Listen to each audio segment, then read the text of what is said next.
Et il n'est pas question d'aménager une prison sur le secteur des Isques. De la future prison sur la 202, les riverains n'en veulent pas et ils le font savoir. Je ne pense pas que la vallée des Paillons corresponde à la mise en place d'une structure aussi importante. Saint-Laurent-du-Var, le plateau Tercier, la plaine du Var, autant de sites envisagés pour relocaliser la maison d'arrêt de Nice.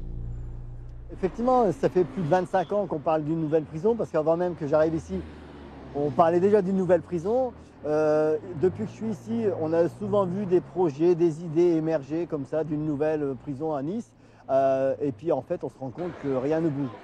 Systématiquement, riverains et élus manifestent leur opposition à chaque projet envisagé par le ministère de la Justice. J'ai besoin à Nice de 15 hectares. Eh bien, les préfets, avant le 16 décembre, trouveront dans les départements indiqués par le Premier ministre les hectares qui nous manquent pour lancer des constructions. Et à chaque fois, l'État doit renoncer. Personne ne veut de prison dans sa commune. C'est pas parce que vous construisez des places supplémentaires et que vous faites en sorte que l'encellulement individuel puisse devenir la norme qu'automatiquement, vous allez avoir plus de délinquance. C'est complètement stupide de penser un truc pareil. Simplement, l'incarcération se fera dans des conditions plus dignes. En attendant un hypothétique nouvel établissement pénitentiaire, c'est au palais de justice que se trouve peut-être la solution. Si la maison d'arrêt sature, c'est aussi parce que les juges prononcent beaucoup de peines de prison ferme. Alors, les magistrats pratiquent de plus en plus le « en même temps ». Ils condamnent à la prison sans envoyer systématiquement derrière les barreaux. En 2024, nous faisons plus 26% de peines aménagées dès leur prononcé, en semi-liberté, en bracelet électronique par exemple. C'est à mes yeux un des leviers que nous utilisons, mais très clairement, pour les faits qui méritent une incarcération, nous allons dans ce sens dans nos réquisitions. Ce magistrat est juge d'application des peines.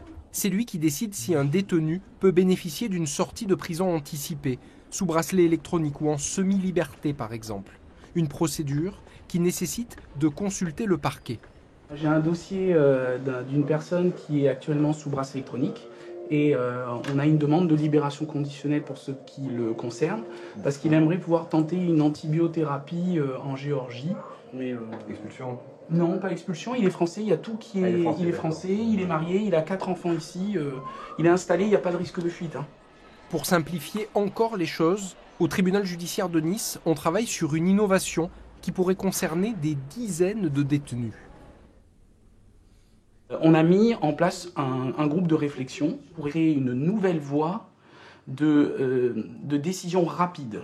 C'est faire en sorte qu'on puisse avoir des dossiers que l'on traiterait avant même que les personnes ne déposent une requête ou avant même qu'elles se situent justement dans ces phases critiques que sont les 2/3 de peine déjà accomplis ou les 3 mois de la fin de peine. Une procédure accélérée qui pourrait voir le jour dans quelques semaines, mais pas une procédure au rabais, assure le magistrat. Prononcer des libérations anticipées qui sont juste là pour éroder la peine, c'est quelque chose que les magistrats ne peuvent pas concevoir. Nous, on est là pour donner du sens, on est là parce que notre rôle à tous, c'est de prévenir la récidive et en même temps de réinsérer les gens. Donc, on ne peut pas se satisfaire de vider les prisons. Aujourd'hui à Nice, près de 250 personnes purgent déjà leur peine de prison à l'extérieur de l'établissement.